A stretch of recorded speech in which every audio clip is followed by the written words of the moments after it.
Welcome back to another episode of Cinestro. Of course, your boy Blacksby, and today we are talking about Tron Ares trailer just dropped. Banger movie coming. Don't let the haters dissuade you. We're also talking about Devil May Cry anime.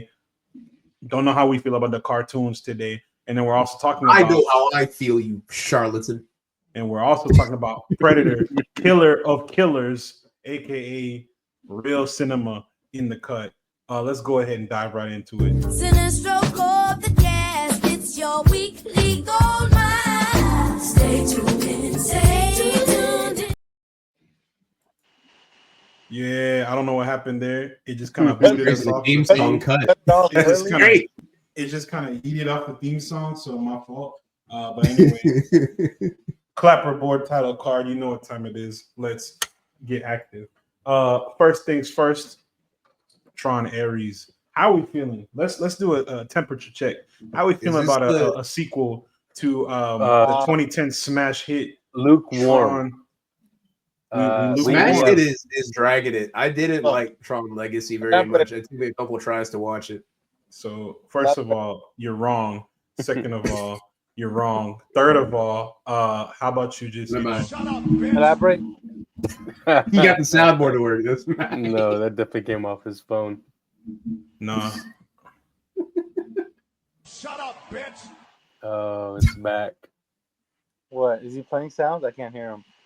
Yeah, just the rock saying, yeah. Up, he can't hear the shit. That's tragic. You hate to see it. You hate to see it. But Gerardo, elaborate on you said you were kind of lukewarm. So loud. It is so loud. Oh It's my god. ungodly We loud. can't hear this. This kind of. We're in the first 2 minutes of this episode, and already for audio listeners, this is the worst thing ever. Yeah. So sorry, guys. But in Tron Ares related feelings, I don't. Mm-hmm. I personally didn't even know the trailer for this had dropped. Looking at this thumbnail, at least it looks nice. At least visually, I like how they updated the light bikes. That's fun. But I don't really care about Tron as a franchise, and I think this has Jared Leto in it, right? Yeah. Unfortunately, I ain't watching this shit. I hate I'm Jared not Leto. rocking with it. The Fuck fucking Jared evil Leto. genie. He's the evil genie that comes out if you rub a vase you get from Earthbound. Yeah, the story doesn't he's even so take place standard. on the grid. It's like in real life, and I don't like that. That's It's in real life? I like the Yeah. concept. I just What? hate that it's Jared Leto, bro. Anybody else? No, not anybody else. Anybody good, please. Anybody good? Should have been Jonathan Majors. No. I'm pretty sure there's a That white shit woman was on terrible. set, and he's, Yeah, He's He's back. one He's of illegally. those. It is illegal for him to be around women in general feel- from this point forward, How do you feel, Luis? Because you hate everything. No, I think the trailer looks. except for cool. mid. No. I We'll think get into that. the trailer looks. Really cool. I think the soundtrack from Nine Inch Nails is going to be obviously a banger, but I don't think it's going to be a good movie. I think it was a good trailer. This is the guy who's directing the movie, Joaquin Ronning. You know what he's Who is directed? that? Directed The Young Woman and the Sea, Maleficent, Mistress of Evil, Pirates of the Caribbean, Dead Man Tell No Tale. But that's gonna be ass. It's gonna be ass. With that alone, get him out. I don't Who's think, writing you know it? what? His track record isn't the best, and you've got Jared Leto leading your film. No, Dog shit incoming. Dog Off shit. You know? rip, I just don't see, like, a lot of the times I know, like, movies make, the studios make movies for money. The creativity's dead. We don't make them for art. Make them for that sweet dollar bills, right? And they want to dig up an existing IP to get fans in, right? But I don't know where the real Troners at, bro. They've been quiet. I don't know anybody They who's all lining died. up, fucking Nah, picking they're at the lying. fans. Fans were 80 years old. Yeah, I don't. Died right before Legacy we've came already- out, and then we've they all checked died this after niche. COVID. Listen, man. We've checked this niche multiple times with like the pseudo futuristic shit with like Blade Runner 2049 and actually good films, right? as the resident legacy sequel glazer, as the resident legacy sequel propagandist Just here in at general. Lecture Core. Yeah, just a general glazer.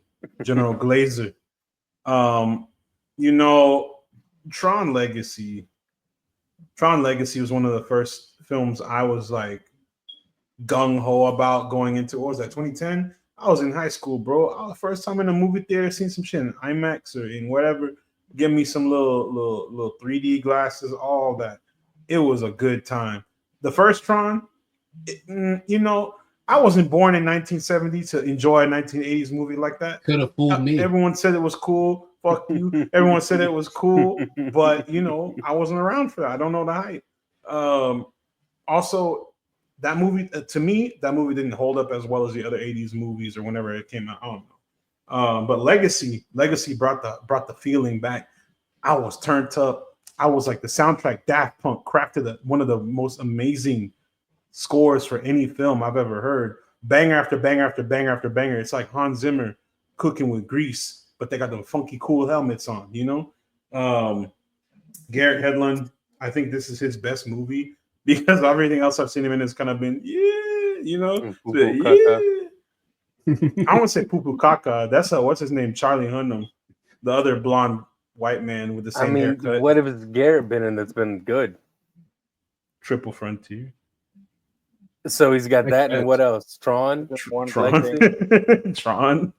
Bro's 0 for 2.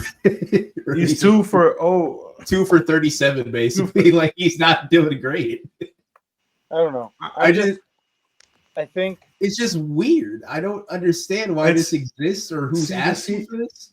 I feel like the sequel was in the pipeline, but you know, all the behind the scenes and studio shit and all that stuff that we're not privy to happened, and it got delayed or got held up, whatever you name it.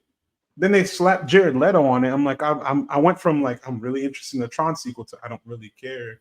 It looks cool. It does look cool. The light bite sequence on that trailer, slicing that police car in half. Tron ACAB, Tron ACAB. Great movie coming up. Maybe not. We'll see. Also, question. Luis mentioned this earlier. Luis, you said 9 Inch Nails is doing the soundtrack to this? Yeah. Why them? Fire.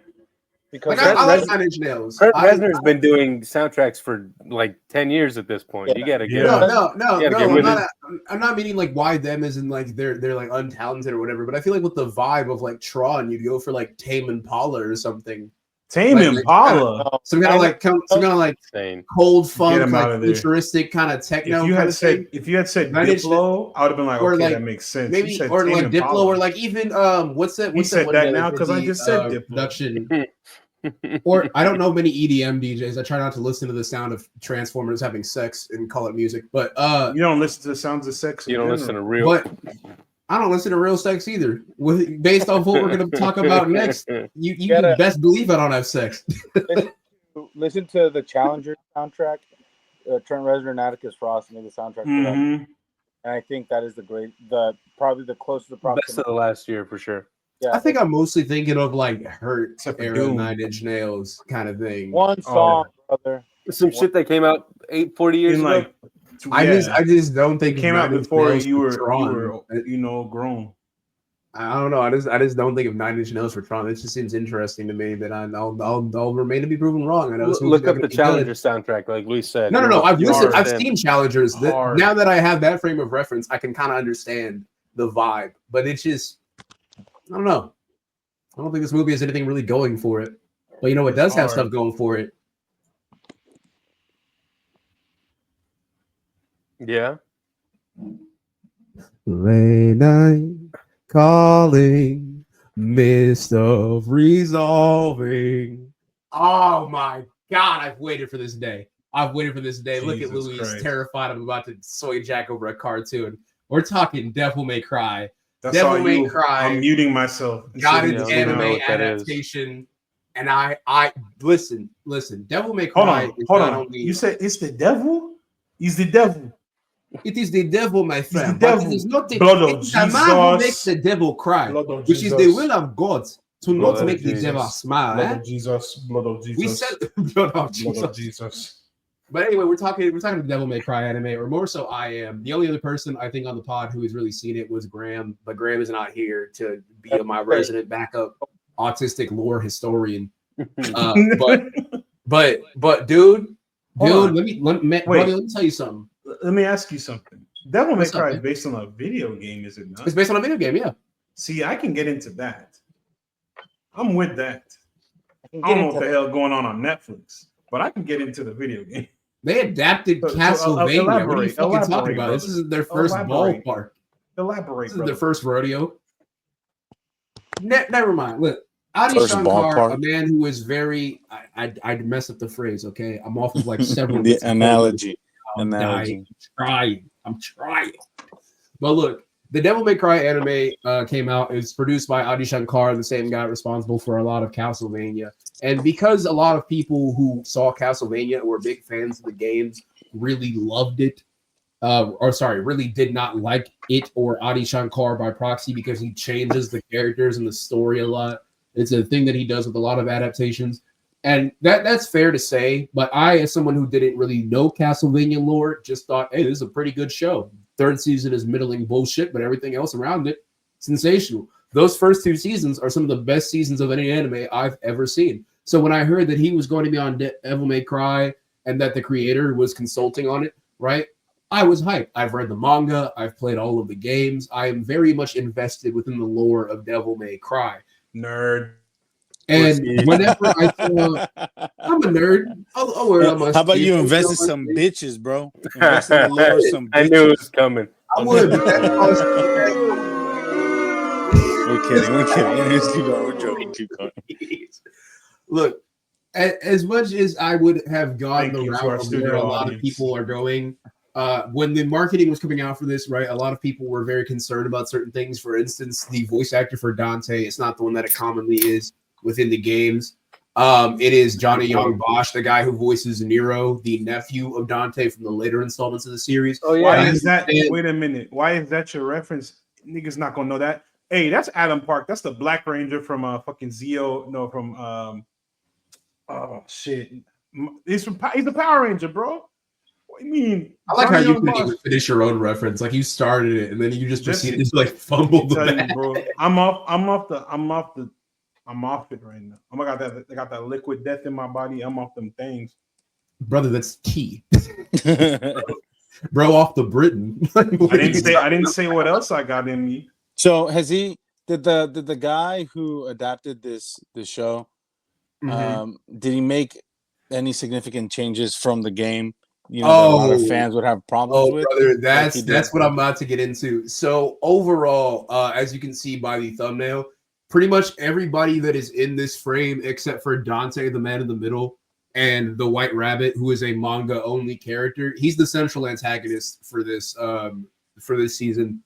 But all of those people are from completely different games. For instance, that blue bat in the corner, that's a plasma. That's from DMC 1, right? You have bosses from DMC 3, which are Magni, and then I forgot, or Agni, and then his brother that's up there. Also, their designs are very different from the game because the swords that they're carrying, you see how they have like little heads on the hilts? Yeah. In the games, they're probably one of my favorite bosses in DMC 3 because basically their heads are on their bodies. Their heads are like the hilts of the swords. So it's like a little fun thing. So that was the thing a bunch of people were mad about. And then up there is probably my favorite, my second favorite boss in DMC 5 with the bat wings. That is Cavalier, or Cavalier, as some people like to pronounce it. But I like to think the French are people sometimes, so I pronounce it that way. It's a Frenchie. And Cavalier, he's like this badass fucking lightning demon knight. He's truly like one of the most fun bosses in the game, but he's from the latest one of DMC 5.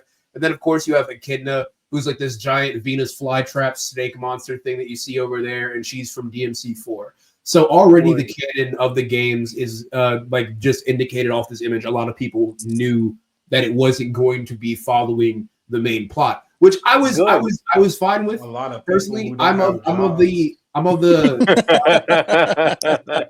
look. You guys wanted me to talk about this. I'm gonna do it. No. Something I was gonna say is that I mean, people need to stop being such fucking pussies about this kind of stuff. Like, I mean, we talk about adaptation all the time, but it's like something like you're never gonna be able to adapt a video game 101 when it comes to TV show or movie. And also, never. why would you want it to be 101? Why would you want it to be the exact same story? Exactly. Just play the game, then you're not getting a new experience. Exactly. Precisely. It's like how I was saying is it's too many hours in a video game. You can't do it. You can't directly translate it to TV or movies. And like Gerardo said, why would you want to? You already have that experience playing the game. If you want that experience, if you want that story, go Right. play the fucking game, which you already have and which is right there. So this is let somebody else tell their story in this world with these characters. It might be interesting. It might be fun. That's what keeps these kind of things interesting is people having a different take on these things, not regurgitating the same bullshit. And we already knew they were going to do like a different story because the White Rabbit isn't really used in the manga. He was from like a scrap storyline that they were going to do. He's not even really canon as a character. So off rip, people should have known getting into this that it was going to be different. And knowing how much Adi Shankar changes things, sometimes for the worse, sometimes for the better, right? I knew for a fact what I was going to be getting with this show. And so I went in with that mindset of, I know the game, I know the lore, I know it's going to probably go through the system of like checklist or like a member berry kind of thing where it's like, do you remember this from the game? Do you recognize this? Or like a little nod and wink to the game. Because a lot of the things in Devil May Cry with the way that the game is set up are just the way they are, and you have to take them at face value. For instance, one of the secondary protagonists, her name is Lady. Her first name is Mary, but Dante doesn't care to remember her name, so he just calls her Lady, and it's funny. But basically, she in the games is just raw for no reason, right? She's able to keep up with Dante. Like she has this rocket launcher. It's called the Kalina and it's got this giant fucking bladed bayonet, and she can wield it like a sword. She can like run up walls, do all this crazy shit. But she's not half demon like Dante is. She can just do that, right? And when Dante gets his weapons, right, like every single one of the people you're seeing in the background in the game, whenever they die or you kill them, they become a devil arm, which is essentially just like a weapon that's made with demonic parts and energy, and it just spawns there. It's basically the demon being like, all right, you beat me, you're cool, here, I guess I'm going to be a pair of nunchucks now, right? And that's fine for the games, right? But you can't do that within a show because general audiences are going to be like, that doesn't make any fucking sense. That doesn't, you need to give reasons. So they don't do that? That's lame. You need to give lore reasons. You're not going to get a one-to-one of anything. Anyone with half a brain, this would make sense to them because this literally just sounds like the plot of Blade. A half-breed vampire human going around fucking up other vampires. He's a demon, though. He's not a vampire. I know. It's the same concept. They go into the so it's the same concept. It's a half vampire, a half demon going around fucking up other demons. Conceptually, kind of, but the way that it works, right? Is long ago, right? People's homework. No. I'm not letting the comments eat us alive because I'm going to clarify this right the fuck now. Look, so the DMC lore goes as follows. To briefly sum it up as much as I can, there is a demon king. Long ago, the demon realm and the human realm used to be the same. They used to be linked. They used to be this one whole world, right? The demon world, typically known as Makai to the demons, right? And it was split in half. And sealed off from the rest of the world, right? And this demon king, his name is Mundus, and Mundus is a prick. He's actually like a rotten rat bastard, and he has a general named Sparta, who is the father of Dante, and he's like the main demon knight, right? But eventually, after like years upon years of like conquering humanity and slowly like ruling over it, right, and helping Mundus take over, he falls in love with a human, and he starts to think like, hey, maybe genocide and fascism is kind of not. He starts fucking on her. Yeah, he gets some of that good earthly, and he's like, you know what? Maybe these humans are good, right? And so as a result, he takes his mystical blade. I believe it's called the Force Edge. Oh, he's taking his mystical blade, all right. No, she's taking his mystical blade. Jesus Christ! But he basically seals off the demon world from the human world, and demons are on one side and humans are on another. But sometimes demons bleed through, and he has two sons, Dante and Virgil, where that necklace that you see that's on Dante's neck is one half of the amulet, right? And that basically acts as like the key that you put into the sword, and it activates like a locking mechanism. Yeah, that necklace, right? That's part of the amulet of Sparta that you put into the sword. You unlock the demon realm. But basically, at some point, Sparta disappears. He fucks off, goes to the store to buy milk, and just never comes back, right? And Dante grows up and Virgil grow up as twin brothers. They're half demon and they have like incredible strength and powers, but they also at one point have their house attacked by demons because due to the fact that they're trapped in basically hell, the demons don't like Sparta and they're like, we can't get the guy, so let's go kill his family. Fuck it. So they go, they attack. The plot of Supernatural. Kind of. But they're half demons. Natural, honestly, this shit is too easy. This came up before Supernatural, so if anything, Supernatural bit this, but that's beside the point. But basically, what happens is Dante is hidden by his mother, like trapped in this sometimes it's a closet, sometimes it's like this attic room, right?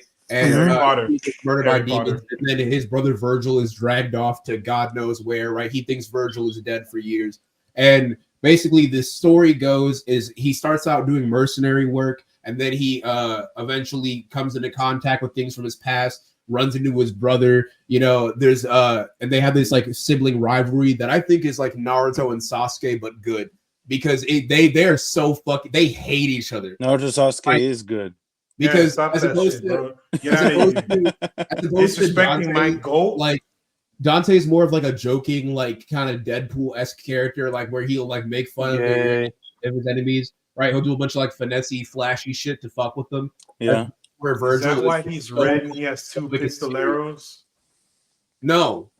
I'm trying to relate this to other. These are just coincidences. I'm seeing this the story of he's trying to learn of the game, or is this the story of the show? This is the main story of the game, right? But in the show, they keep those same story beats, right? Of the sons of Sparta holding the keys to the amulet, right? Yeah. Of Virgil being carted off to the demon world during the attack, Dante's mother being killed. Right, and Dante being a mercenary for a little bit, and then having to go into like a larger sprawling conflict relating to the demon world, right? But they changed quite a few things. For instance, Lady in the games is just some chick whose dad is really like a number one Sparta glazer and wants to like become Sparta basically by taking the essence from the blade and the amulets and channeling it into his body, right? And she's able to do all these like super awesome flips and crazy shit for no reason, but in the show they make it more palatable. They give you like a justified lore reason where she's like the head of a squad of the government that of course would know about demons, of the fucking US government. What don't they know at this point? Where she's like the head of the squad, right? She's essentially the lieutenant. She's the lieutenant. She has like this kind of like mech sort of suit. She has all this gear. She's been trained for years since she was like 14, essentially trained to hunt demons. To whereas Dante in this is still very cocky, very arrogant, and he gets around mostly the same way Homelander does in The Boys, of being really, really strong, but just nobody can beat his ass, so he has no reason to really like be training. Yeah, so he does like crazy shit. For instance, there's a point where a bunch of guys break into his house to try to capture him and get the amulet off his neck, and he goes to the pool table and gets the billiards cue, and he shoots the pool balls in a way to where they disperse and they knock all the guys out like they fly like 40 miles an hour and hit them in the face. And then they start shooting at him, and he like moves at super speed, gets behind them, and he starts shooting in the spot where he used to be standing. And he looks at one of the mercenaries. He's like, "Hey, who are we shooting at?" Like he's fucking Bugs Bunny, because he's just a dick. He's just a dickhead. It's just how he moves, right? And a lot of people had, they had issues with the way that Dante moves compared to the games, but you have to go into this at its core, knowing that this is its own separate thing. They take elements particularly from like the manga as well as DMC3 and kind of blend it in to make this new story. And they take different bosses, like I said, and different enemies from the games. They sprinkle them throughout. But they also do make a lot of changes that are kind of big. There's one that I think isn't necessarily a bad change, but it's not the best. So the demons in Devil May Cry historically, except for Sparta and Dante's dad, and like one guy from like the 2007 anime adaptation, which is canon to the games, that's like a 1-to-1 essentially kind of thing, right? They have like there is an illusion that there is good demons. It implies that there might be more than one good demon because you have Sparta and you have that guy from the 2007 show, right? And this show takes that aspect of saying like that humanity and the demon world aren't necessarily too different, because even though there's all these like warlords and despots and stuff and all these people that are ruling the demon realm with an iron fist and being like these horrific people, right? A lot of them are just like normal everyday people, like families trying to survive. And there's like this weird kind of allegory to like Middle East refugees and like kind of like the Palestine conflict that I don't think is necessarily tone deaf, but I feel like it's not super. It doesn't resonate really. It doesn't resonate as well as I think Adi thought it did when he was making it. But other than that, I think it's okay for what it is. I think that little bit of nuance is nice because I think if it was like the games where all demons were just needlessly evil, right? You want these characters where we're in an age where we don't necessarily want a villain that's just evil for the sake of evil. I mean, that's the point. Again, that's the point of adaptation, right? I mean, that you Right. can't. It's about trying to freshen up the story and make it a little bit more interesting, or how can I make it different? Or if I had this IP and control this IP, what would I add to the story that I think would make it cooler or interesting? I mean, I really like the first 2 seasons of Castlevania, and I've never played any of the DMC games, but they look really fun, and I've always been interested in them, and I've always wanted to play them. Huh? They're so good. That's the thing. No. Gerardo's right. DMC at its core, people try to treat it like it is this glorious Shakespearean thing, but it's the same thing with Star Wars. At its core, it's fucking space wizards. Don't think about it too deeply. DMC has a moment in one of the games, Luis, where he rips a motorcycle in half after riding it up a building. I've seen that. Falling down, he tears it in half and then wields it like a chainsaw. And he also gets stabbed 5 times in the chest from all sides by these Grim Reapers and catches a slice of pizza as it falls down, takes a bite out of the pizza, hits a button on the jukebox, and then proceeds to beat their asses. That sounds fucking awesome. This is in the game. I'm in. This is in the game. Don't say anything else. I'm in.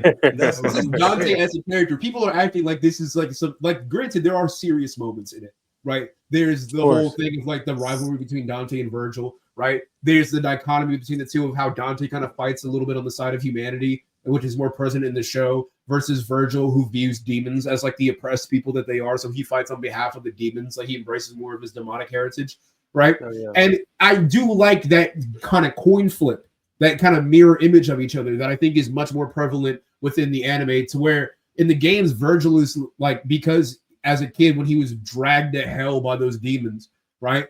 He realized the reason why he had that happen to him, the reason why he feels like his brother may have died, because he doesn't know for years that Dante's alive, why his mother died, or why he was put through these horrific torture, is because he doesn't have enough power. Just like Sasuke, how he wants power in order to protect himself and seek his vengeance. So a lot of basic story beats that we've seen before in a lot of these similar stories. But it seems what really seems cool about DMC, as somebody who's like never played the games before or anything, is that it seems very cool. Like I don't know, just that world, like just the It seems it's stylized. The combat alone, it's stylized in a way that I find very interesting. Funny because that's a ranking in the game. That's a what? His style is a ranking in the game.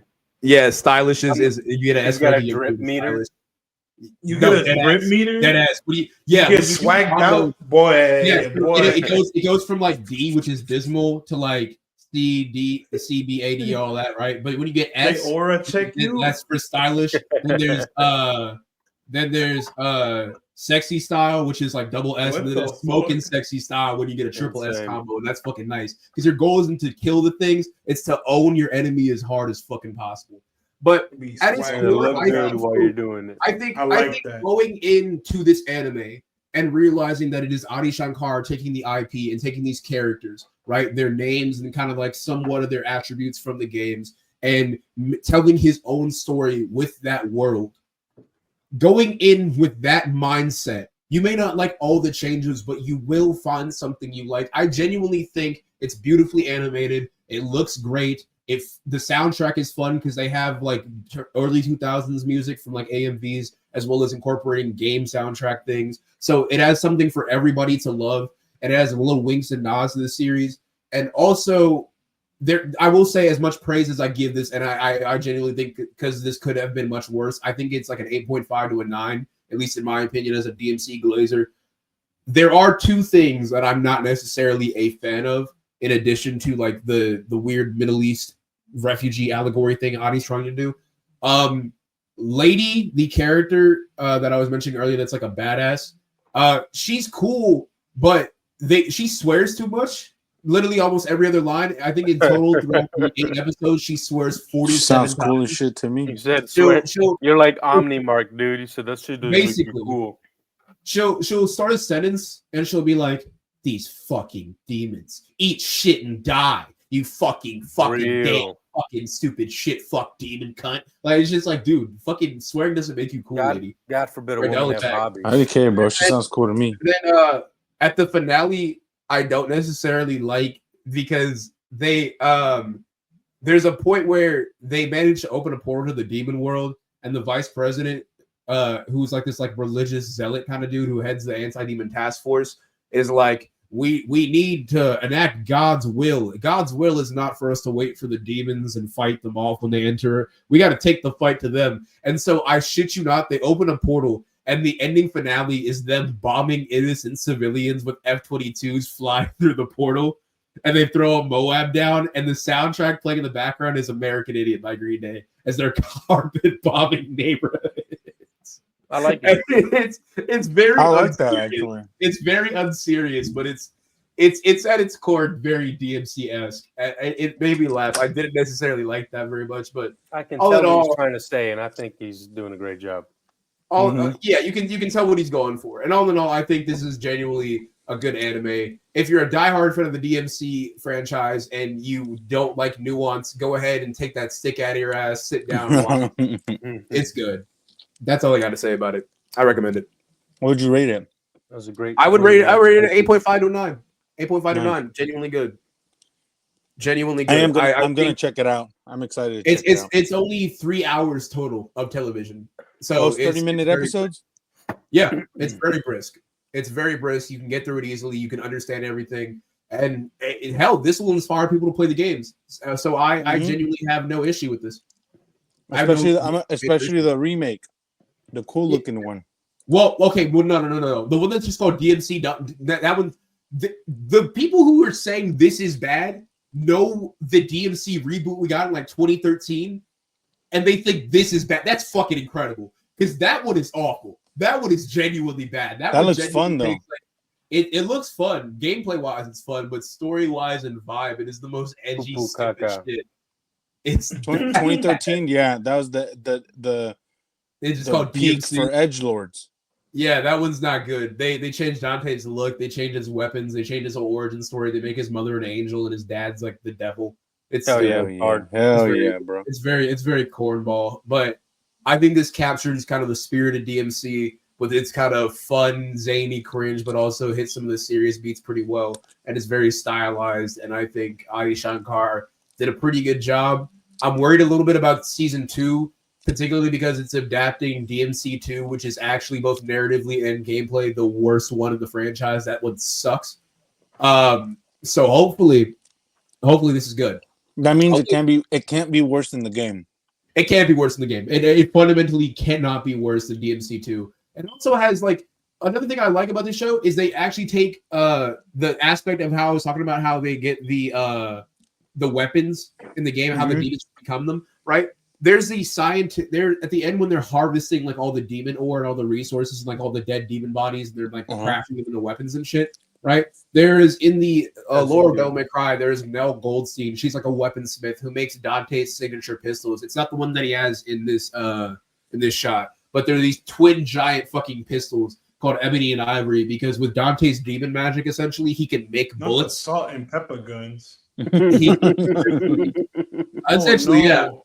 But he can essentially he essentially makes like magic bullets, so he has infinite You ammo. lost me. But because he's so strong, normal guns cannot handle that output of his magic, so he has to get those special ones custom made. And I think that's a really good way with that ending with them harvesting all the demon things to give a logical reason as to why Devil Arms exists. Nell and the rest of the demon hunting organization, I believe they're called Darkhold, make the demon fucking arms. It makes sense. It makes sense. You have to have a lore reason for these things. You can't just take them at face value like they would be in the game. I can. All in all, good show. Fucking watch it, you goddamn cowards. And if you are one of those I people will. who comment and be like, oh, but they changed this. This guy doesn't know what he's talking about. Well, guess what? This is the second best use of my tongue today since I fucked your mom in the clit. So shut up. Shut up. Right. Whoa. Right. This is a delightful show. Nice. Next Nice. topic. We're back. And we're back. Nice, bro. Speaking of predators, Nice. No, that was great. I am No. excited for it. Yeah, I'm gonna check it out and I'll check in with you. We're talking Predator looks cool. Speaking of other animation that is actually more interesting and cohesive and sensible Damn. than niggas shooting salt and pepper guns and running around jamming out Grim Reapers to some pizza slices Trying to from aura farm Domino's, demons. trying to aura, Jesus Christ. trying to drip episode. I don't down even I'm gonna Lucifer, watch it anyway. trying to drip down Lucifer and shit like that. Big Roadman killing. Anyways, But Predator Killer of Killers is coming out in Predators. June. In June, they said. Yeah, No. in June. June, yeah. And it, dude. Oh my god, I didn't even realize from the trailer he's a fucking unit. Yeah, he's Oh, huge. he's a hoss. Look at that. Yo, boy. This is They gonna be gave young him the gear. They gave him that this trend. show looks awesome, dude. It came out of nowhere. I don't think anybody was Predator. expecting it. We're already getting Predator Badlands later this year, which was teased. We got a teaser for, and then they're dropping Predator Killer of Killers in June before Predator Badlands. I think it's awesome, bro. They're letting Dan Trachtenberg cook, and I think that's incredible. Not only did he say, I have so many stories I want to tell in the Predator universe, he's like, you know what? We're gonna go different mediums. The cool thing about Predator Killer of Killers is that it's an anthology movie. We saw multiple different timelines. There's like samurai, feudal Japan. We've got Vikings. I'm locked and in. then what was the other one? I didn't quite remember what Egypt, it was. so it can be like Assassin's Creed. I think it's cool that they did this anthology approach, because I remember when Prey first came out, a lot of people were telling the director and the writers like, "Hey, we want a Predator movie set here. We want a Predator movie set there." Da da da da da da da. Right, and this kind of is a way to satisfy every quadrant of that fandom outcry, of that desire to see predators hunting through different eras. Because ideally, that's what predators do. You know, Graham literally mentioned, wouldn't it be cool if the Predator was in feudal Japan? And that's literally what they're doing in this movie. Graham really is like they actually be listening to his tweet. They be hiring that man. I think it's a perfect time for Predator to get some new life breathed into the franchise, especially given the success of Alien last year with Alien Romulus. The success of Prey as well. Yeah, just on the tail of. I'm just speaking on like in recent, on the heels of such a banger, a resurgence as Alien. I'm sure there'll probably be some type of Alien versus Predator bullshit down the line. Hopefully, it's more gooder this time and not some. Anyways, but that was the other era, World War II. Yes, please. Was it World War II? Yeah, feudal Japan, Vikings, and then World War II. It's gonna go hard as hell. The only important eras in human history. The only times you can ever make a no, story. But I think that's a very good point, some man. I think in general, in the grand scope of cinema history, Alien movies have tended to do much better, and I think are looked back on much more fondly than the Predator movies. So the fact that Dan Trachtenberg has breathed new life into the series, and has praised incredible, and I'm sure Badlands and Killer of Killers are also going to be incredible. I think he's a great filmmaker. I really like what he's doing with this character and these stories and this IP, and I really like that they're letting him do this. I like that. I don't know who owns the Predator IP. It is, I'm not sure, but Hulu. I love that. Hulu. But Fox. It was Fox. So that Disney. Fox, Disney. So now the Predator gonna be a Disney prince. I love that they're letting one man take reign of this entire kind of like world, and they're like, what kind of stories do you want to tell in this world? He's like, I've got all these ideas, and they're like, beautiful, make them, because you've gone, it can be very hit or miss when you have IP that's that's ripe with exploration and kind of mining, and then if you get different filmmakers, sometimes it misses, sometimes it hits. So the fact that they're letting Dan Trachtenberg, who made an incredible film, make more in the same universe is incredible, and I'm hyped. And also, I think this really ties nicely into is it the first Predator movie or the second one with Danny Glover in it? Second one. Second one. where he gives him the flintlock pistol from back in the day. It kind of adds blunderbuss to that idea that the Predator has been coming to Earth for a while, seeking out like strong opponents. You know, well, not the Predator. I assume it's not the same Yautja the whole time. I assume it's like different ones. Because ideally, I assume some of these Yautja are not going to make it out of their era, respectfully. But I do really think that stylistically, it also looks great. I think what happened during 2018, where they had this sort of epiphany after Spider-Verse did like this low frame rate, kind of hand-drawn, cel-shaded animation.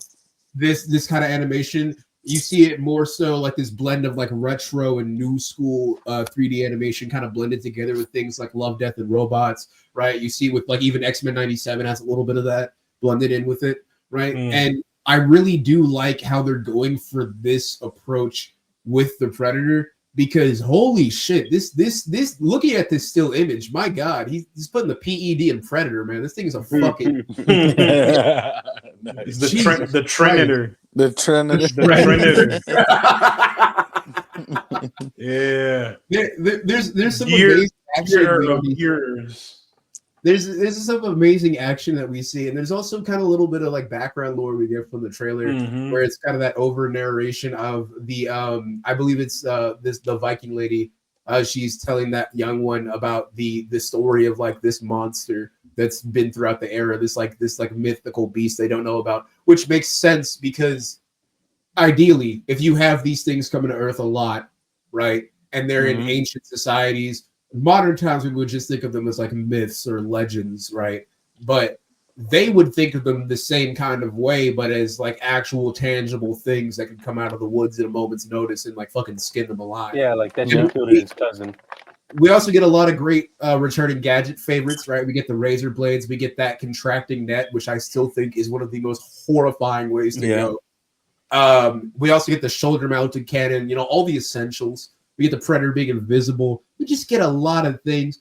But I think what I was gonna say is that I think that the anthology approach I think is so cool because one, it feels like it's the right way to go with these Predator stories moving forward, because it's like what you don't want is to spread out an idea too thin and then have something that's mediocre because you tried making a whole hour 45-minute movie out of this simple single idea that you had. And so I think giving each of them like 30 minutes, these stories 30 or 40 minutes to breathe so that we can have these kind of short films all in one movie, I think works beautifully. But also I think it also kind of works as a kind of like a, what's it called, as a like a testing ground. We're like, oh, this idea really worked. We really like this one. I think we can do a little bit more. And maybe in the future, they'll make a live action Predator versus Vikings movie or Predator in feudal Japan movie or whatever, you know, but they're just kind of testing it, seeing what the fans like, seeing if it works, and seeing if it inspires any future ideas for any future films set in this universe. I don't know. I just think it works. I think it's such a good, smart way to tell a Predator story. Now, before we get into like hype meter of how excited we are for this, place your bets now. Who do you think is going to do the best against the Predator? Viking. Me. The Vikings are kind Bring of like that nigga here. featured heavily in the trailer. She's the one doing a narration. She's the one kind of talking to her son.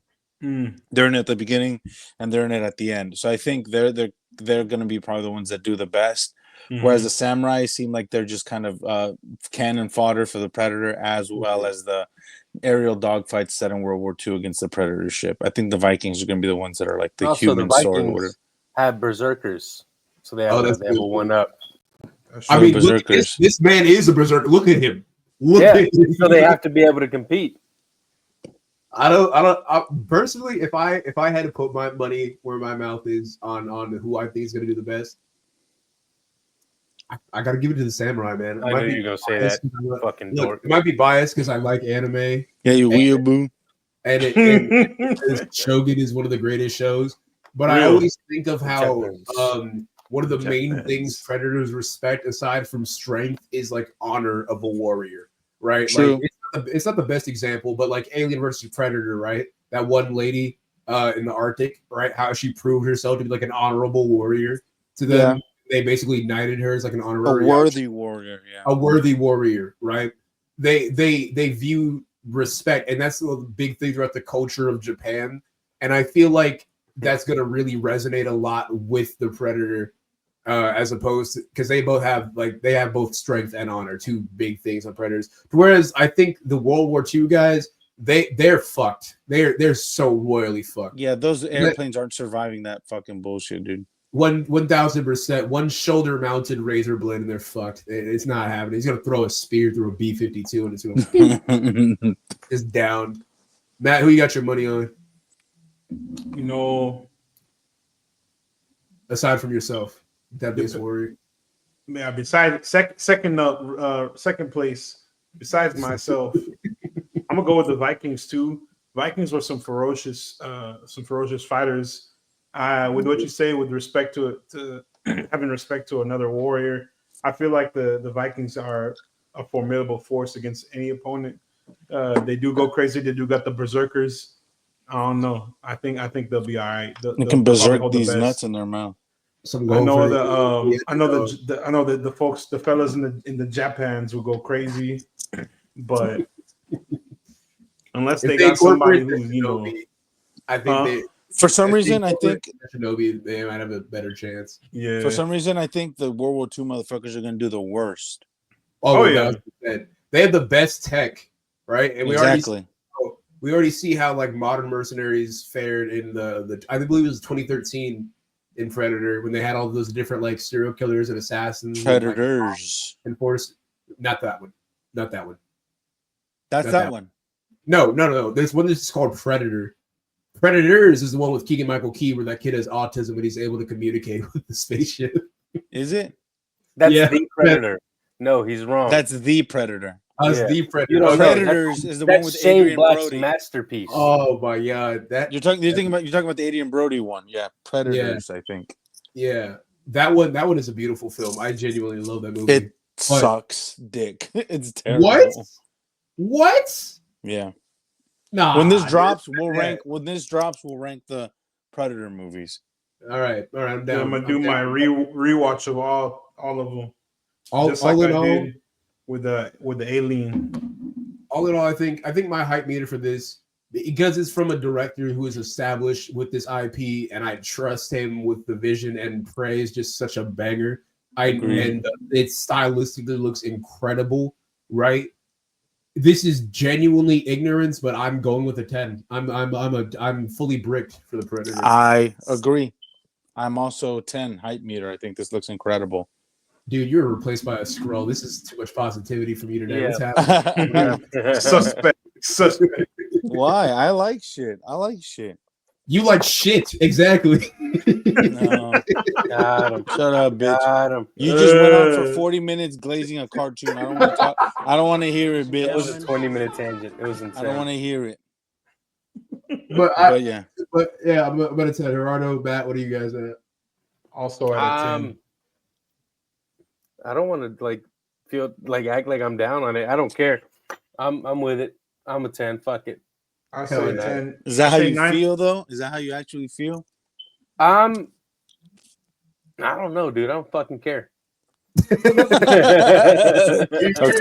You're indifferent. Indifference. Why not? It's not indifference. I'm just like, we'll see what happens. I don't want to. Gerardo saw the trailer and said it is what it is, and just kept moving. It's still a cartoon. Hey, that's one of the reasons why I say 9.5 to 10, because you can do a whole lot more with animation than you can with live action. You can do a whole lot less. This is especially also with a universe like Predator. And maybe we get some Alien. Maybe this will inspire them to make some Alien cartoons down the line. Who knows? I might be one of those few people. They just need to remake the AVP game so I can play it on the PS5. Just don't like those two being in the same universe. I don't know why conceptually, like the Xenomorphs and the Outjeb being in the same universe bothers me. I don't know. Incredible. It's incredible, and you're stupid. It's the perfect prey. Shut the fuck up. The perfect hunter and the perfect prey. I guess. Valid. Someone didn't love the AVP movie growing up. Speaking I like about the loving first growing up, Speaking first of one was incredible. growing up, that's a wrap. I would have liked the second one if I could see it, but it's dark as hell. It's great also. It is dog shit. The second one is truly atrocious. Incredible movie. I'm glad we all agree. Horrific. And that's you know, the end of we the all- episode. Damn it! I was gonna say we can all agree with the episode. Fuck. All right. We've ended the episode 4 times now. Everyone said some type of ending, and then we kept talking. Oh man. Well, speaking of incredible things, that's a wrap to another incredible episode of the Cinestro Corp. You know the drill. Speaking of incredible teams. You know the drill, y'all. Tap in with Backstage OL. Follow the homies. All the news that we get from Backstage OL. We talk about it because they tweet about it and post about it and everything. Nice. We talk about it because they tweet about it. Follow the homies. Speaking of following the homies, follow AZ at Tari Singo on YouTube and on twitch.tv/Tari Singo. Yeah, when I'm not sick, as I am now, I'll be putting out videos on DMC as well as the Dinosaurs video. And there was one more that I had planned. I recorded a small review of the Minecraft movie, so it'll kind of be in tandem with the next episode. Go check out his Foreskin Man video. By the way, incredible. Talking about incredible fucking sleeper hits. That thing is getting a weird resurgence. Mm-hmm. It was kind of mediocre, but like it's weird. It's deserved. It's climbing crazy, which is great because I put a lot of work into it. Big circumcision is failing. One would say not let it one thrive. would say it's rising. Is that a penis joke? Anyways, thank you guys for you decide. That's the end of the episode. I don't know what Matt's on about, but thank you. Follow us also at Cinestro Corp, no S. That S, whatever. You know the drill. Follow us on bullshit going on. Before Matt tries to do another pun, please.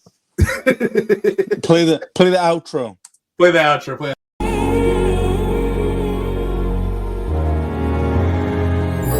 We're the kings of the screen, yeah. Cinestro Core, we're the dream, yeah. New episode Saturday afternoon. We in your ear, that comic book crew. More good it takes what we do. Cinestro Core.